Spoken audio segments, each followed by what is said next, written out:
All right, so here we go. We're ready to start painting our sketch here. I'm going to go under layer here and get a new layer. Another way you can do it is to click this little button down here on your layer palette and then just keep clicking it and you get more layers.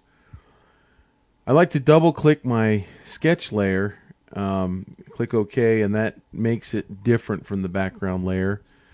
I'll probably do another tutorial on how to work layers for more like for people who are beginning Photoshop. So again, check back because I'm planning on doing that if there's enough interest. But I think most of us have been using Photoshop for a while, so I don't want to spend a whole lot of time there. I put my sketch on the second layer, and then I make this third layer a multiply layer. So up in the tab there, I kind of make it a multiply layer. Actually, let's make it a multiply layer. There we go. And now what I'm going to do is I'm just going to do a color comp here to try to figure out what colors I want to use. And so I start with the things that I know. I know I want green foliage. I'm not going to have red foliage. So I'm just going to throw some green color in there really quickly. I have this sped up about 2 or 3 times faster than normal. So to not make you wait through this whole thing. But basically, I'm just kind of real quickly just flushing in some color. I'm thinking about a red background, more like a sunset sky to complement against the green.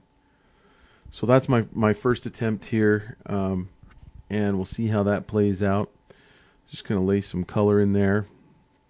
It's always good to do a color comp because there can be unexpected things or things that you just cannot visualize without going through this process. And I find that I tend to have more successes than failures when I take the extra time to do this. And this is working digitally, no excuse not to do a color comp. It's just so much easier. Now, I'm already starting to see a problem, and that is I've got these cute little orangey red faces against an orange red sky. That's not going to fly. It's just not going to work. One of the things that I try to do is I really want certain colors to pop, and because the children are so important in this painting, I really want their face color to the reds. You know, kids have really rosy red cheeks. I want them to stand out, and so I think if I put a cool color behind them, then it'll emphasize the warmth in their faces and cheeks.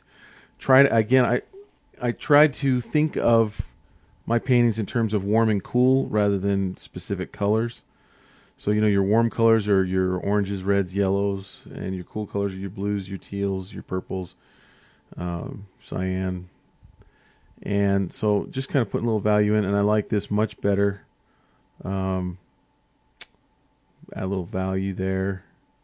And I can already tell that's going to work. So I'm going to go ahead and just start the painting now. And this is going to be the direction of my sunlight, or this is. I painted this a few days ago, and now I'm doing the voiceover. Okay, so I'm going to have it lit coming from the left and coming over the right. Very, very, very important to know what direction your light source is coming in. I'm also going to backlight them, so there really is going to be 2 light sources. There's going to be the sunset sky in the background, but then I'm gonna plan on there being another light source. You know, and you don't see what that light source is. It could be reflected light from some rocks coming from the sunlight, so it could be bouncing off of something down into them. It doesn't really matter because it's gonna work. But you definitely need a direct sunlight. Okay, so now I'm just putting in values, things that I know that are going to be dark, because I've already done the color comp. I know that I'm going to light them from the back, and I know that I'm going to have a direct light source coming in the front. So I want to work values, just staying with tone, and just saying where are the shadows going to be, you know. And so I start putting those in. Things that I know are going to go in first, or things that I think I know. And sometimes I'm wrong, and you're going to see in this painting that I'm going to be wrong sometimes. and then I'm gonna have to go back and fix things that just aren't working, So, trying to work up some of this. One of the things you're going to see is the texture in this frog is going to change. It just kind of metamorphosized into a different texture that I started to like, and I started to just kind of change it. Kind of fool with the levels there a little bit. And just working in some more values here. One of the things that will really make or break a painting is if it works tonally, and color often messes people up because it's a whole nother dimension. It's a whole nother thing. And if you can break down your painting and just work on it tonally like this at first and get it working value wise, it makes it so much easier to then apply color. And in Photoshop, it's just so easy to apply color after you work tonally. Now, this is a little bit of a departure from the way that I worked in acrylics, because in acrylics I did do a little bit of tone in the underpainting, but then I just started right in on color. I never went through this whole value study. But in Photoshop, it makes it very easy to apply color after you get it this far, and so it makes the success rate so much higher to be able to start and get your values in there. And then you can look at it and say, and evaluate it in black and white and say, is it working? Okay. So what I'm doing here, when I turn these layers on and off, I'm just looking and checking things. So now what I'm doing is I'm working on another layer on top of this. It's another multiply layer, and it's basically I'm just putting in kind of an underpainting, kind of the underpainting I would have done before. I'm looking at the color comps I did before, and of course I'm going to go with this more of a color scheme here. When I make a multiply layer, that's the difference of when you paint over top of something and the paint covers up what's underneath. That's in normal mode. You're painting over top of what's there. In multiply, it's like working in markers more. And so when you put down color, it amplifies the color that's already been there. Instead of covering it up, it just intensifies the darkness and the value. So here I'm showing you this little texture slider, and I'm going to try to get my texture size right.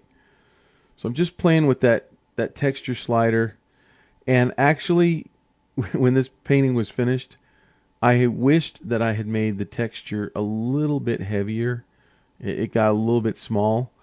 And again, I've only been painting in Photoshop for a year, so I don't have it completely dialed in yet. But I feel really comfortable working in Photoshop. It's just that I haven't quite figured everything out as far as just nailing everything perfect every time. But so I'm turning it down. I'm testing the texture, and then when it's not right, I'll turn down the scale a little bit. So get a brush here, and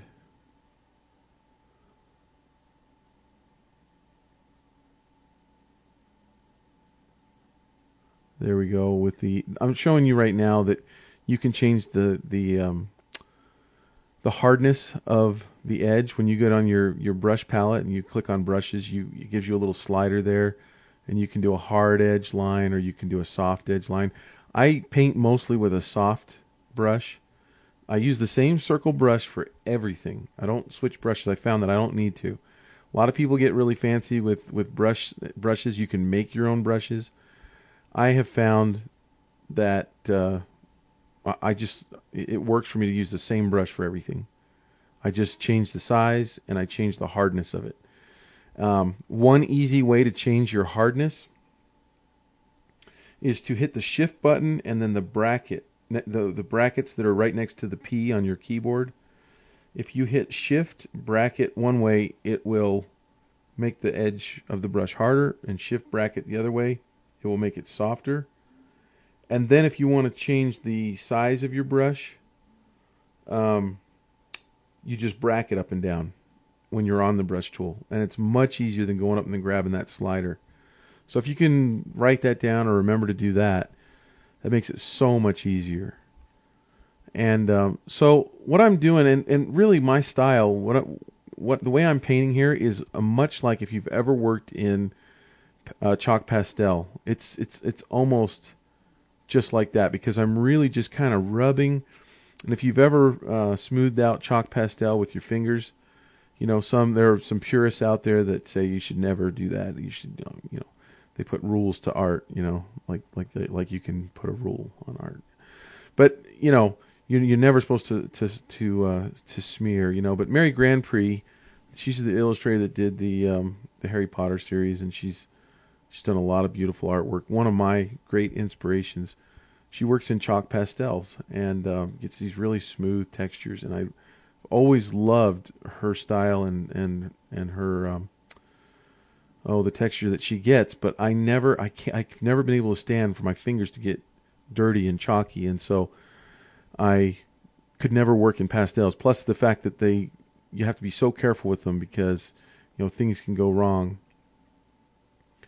And so so I found a way to kind of basically do the same thing with paint, with acrylic paint. And a lot of people have thought that my paintings were chalk pastel. In fact, in the early days, everybody, oh, you work in pastels. No, it's acrylic paint, but it's just rubbed in there, just rubbed. And some people call this scumbly painting, because I'm just lightly rubbing, and I have the opacity right now probably at about I can't see it on this editor right now, but it's pretty small, probably around 30% or so. And I have the flow. I keep the flow around 20 to 30%. So I'm not letting a lot of paint go, and that's what I found early on. I could not control this in Photoshop. I was having so many problems, and I finally traced it back to I had too much paint coming out.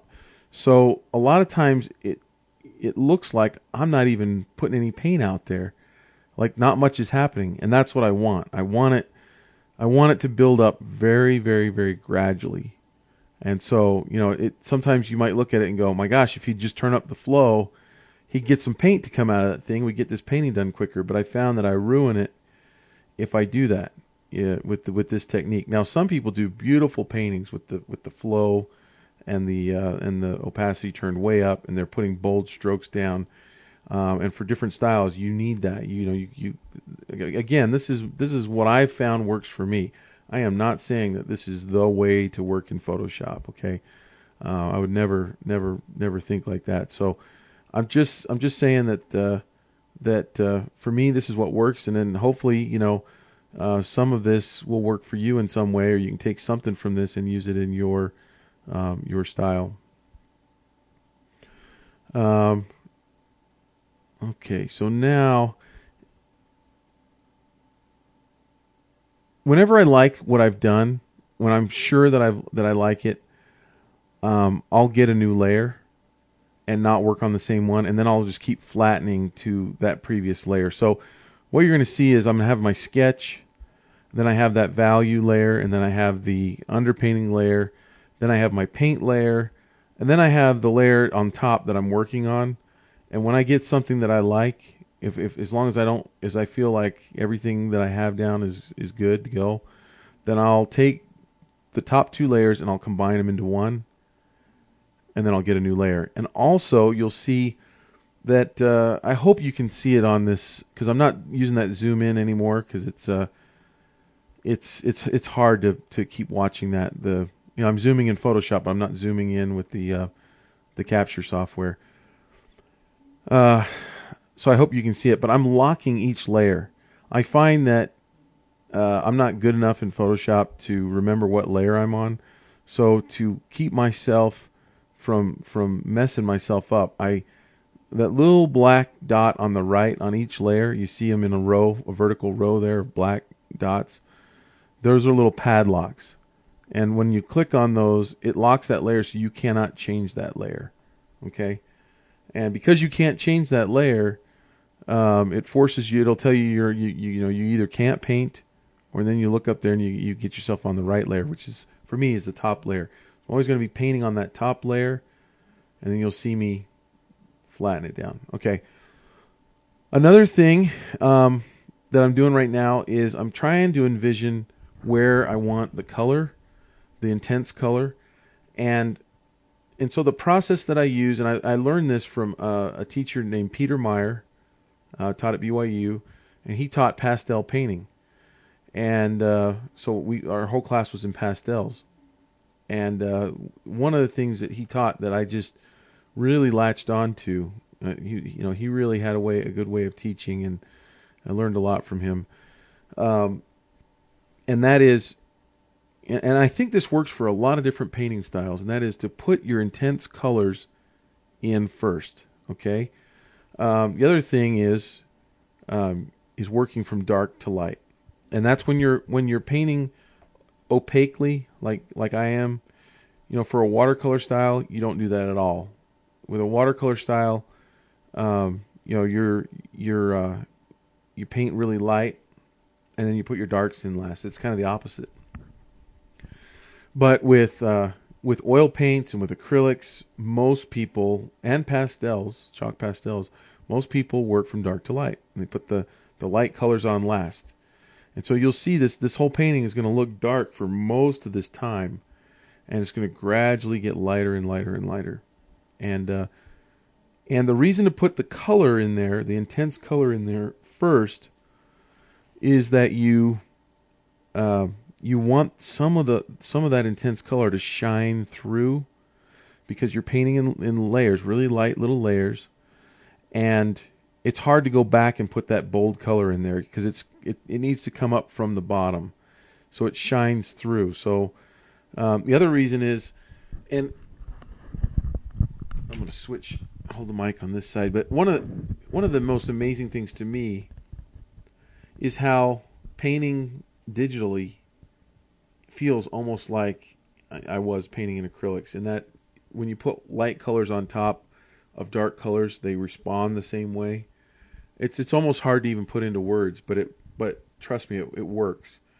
And just that whole idea of layering up. This is probably a good time for me to also say that I'm a big advocate of everybody developing their own style. And so, I want to show this because I'm hoping that what it does is give you and the people that are watching these videos some ideas of what you can take from this and apply to your own work. So you probably wouldn't want to use the same exact texture. You probably wouldn't want to paint exactly the same way. Of course, we're going to draw differently and things like that, and design differently. But hopefully, this will give you enough tools and stuff to where you can say, I really like what he's doing here or here. I don't like what he's doing there. This doesn't really do it for me, but that does. And take something away from it and be able to go, I wonder what would happen if I tried this, or I wonder what would happen if I tried that. And be able to. I'm switching songs right there. Being able to basically come up with your own original look. That's really where it's at. It's coming up with something unique. So to get those thin lines, to get those crisp edges there, I am using the bracket next to the P to reduce the size of my brush down, really small. And then sometimes I'm hardening up the edge, so I use shift bracket again. Remember I talked about that. I'm not using a whole lot of tools. Once I get my sketch and I start painting like this, I'm using very minimal tools. Like I said, I'm using the same brush. All I'm doing is changing the size of the brush, and I'm changing the hardness of the brush, and I'm changing how much paint comes out. And it all becomes a feeling, okay? That brings me to another point, and that is, and I agree with some of my contemporaries, that most of the people that I've talked to that have worked traditionally and that now work digitally agree that it is better to develop a style traditionally than to go straight to digital. And probably the biggest reason for that is that when you work digital or when you work traditionally, you are forced to make commitments. So you've got your painting, you're painting along there, and you have to, before you put paint down, you have to decide if you really want to put the paint there. There are consequences for putting the paint there. There's rewards for putting the paint there, for making a mark. If you make the wrong mark, you have to go back and paint it out, right? So here I am, just to interject here, I'm just looking and checking my values and just turning layers on and off and stuff. Just when you see that, I'm not doing anything special. I'm just usually turning a layer off to just kind of look at it. Now I'm going to hit it with some opaque paint here, and which means, I'm just using a lighter color. That's it. I'm just using a lighter color on there. And I'm building up really slowly. I don't want to go too light. I want to stay in the darks. Just bringing up the value just a little bit at a time. But anyway, back to what I was saying. So if you make a mistake, you're forced to deal with it. You got to paint it out. You got to fix it. And so you have to be judicious with your paint. You have to be careful. You have to step back from your painting. You have to look at it. You have to make these decisions. And in that process of being careful and of suffering through consequences and having failures of paintings, you learn a process. And learning that process is a beautiful thing, because it becomes your process, your recipe for making a good painting. And my belief is that when you work digitally, when you start out digitally, the tendency is to overuse undo and layers, where you can throw away a layer just like that. You can just hit undo. I mean, Command Z, or Control Alt Z, and you've undone what you just did. So there's no consequence. There's no price to pay. And what I find and what I see and what other teachers see are students that never really develop a recipe, because every painting is different, because they're always hitting undo at a different point and never really having to make commitments, and never really having to learn anything really that is a process, that is a step-by-step process. I have a friend that does beautiful figure drawing. He teaches figure drawing at the college, and he makes his students buy nicer paper for that very reason, because when he lets them draw in newsprint, they, for one reason or another, just kind of treat it like it's disposable, and they don't worry about the marks that they make, So they just throw anything down there, and they don't come up with really nice drawings. When he makes them paint on or draw on really nice paper, they are forced to sit back and go, okay, what do I see here? What do I really want to put down here? I want this to be a nice drawing. I might want to frame this, I spent some money on this paper. I don't want to just ruin it.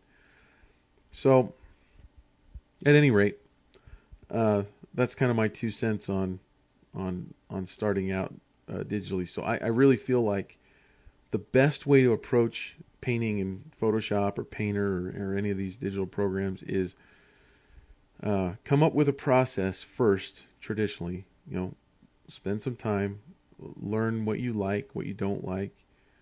Take some classes, do a lot of practice, develop your recipe, and then try to figure out how you can apply it digitally. Find a friend who can help you apply it digitally, like I did. Because if you look on my blog, actually, the second painting I ever did in Photoshop is on my blog, and it's a little princess girl. It's called Fairy Tale, and that's the second Photoshop painting I ever did, and I like it enough to put it out there on my blog. The only reason I could do that is because I already had a process, and when I found how to work in Photoshop, it's identical. Just once I learned a few little tools, I was off to the races, because I've already spent 18 years developing that process, so I was able to just follow the same steps that I normally would have.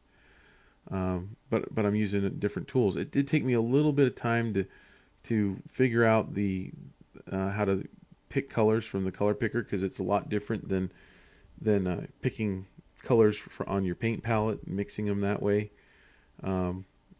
But now I feel really comfortable. In fact, I feel like it helped my color a little bit to understand how to gray colors down by using the Photoshop color picker, because at first it was so foreign that I really had to change my thinking and try to understand what was happening in the different parts of the painting. But one thing that Photoshop does for you is at any time you can take the little eyedropper that's in your tool palette. It's a little eyedropper, and just mouse over the tools and it'll tell you which one it is if you can't tell by looking at it. And you can drag that little eyedropper over your painting, and it'll change the color in the little color squares in the tool palette as you drag it over your painting, and you can see what colors you're painting with. And sometimes it is extremely surprising to see what colors you're actually painting with. Okay. All right. So now I'm going to make this water down here. So this little frog is or big frog is sitting on a rock, and I'm just going to reflect the light into the water from the sky, and just try to follow those same colors. I didn't like what I had put down here first, so I was able to undo it. Sometimes undo is your best friend. Sometimes it can be your worst enemy because you don't learn to commit, like I said before. But sometimes it's your savior, to be able to ditch a layer and start over without ruining the whole painting.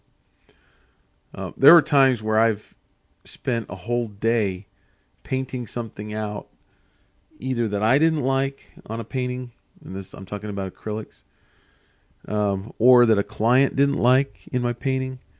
And so with a traditional painting, you got to go in and you got to paint the whole thing out, and then you got to redraw your image, the part that you want to correct on top of the painting, and then you got to paint it back in. And that's the nice thing about the way I'm working here with these layers, is I've got the top layer, I paint a little bit, I look at it, if I like it, I keep it. If I don't, I can throw it away. And so that's what I'm doing. I'm just kind of turning things off and just looking at different things and showing you right here. I'm erasing that. So I don't like that part there. And then here, I'm still struggling with my layers, with my multiply layers. And what I'm doing there is I'm actually making a duplicate set of layers so that I can it's kind of complicated, but what I did was in order to flatten down a multiply layer that I did, remember that multiply is basically just another word for markers, is what I did was I duplicated all the layers and flattened them into one layer so that it would work. And it's kind of complicated to explain. It's not even necessary to do. I just chose to do it because I felt like it would give me some color, but I ended up ditching it. So it's kind of a long story for nothing. But so I'm just kind of coming along here, and I'm just putting in a little bit of color at a time. And you can see how this thing is just staying dark, and that's the way I want it. I want it to stay dark.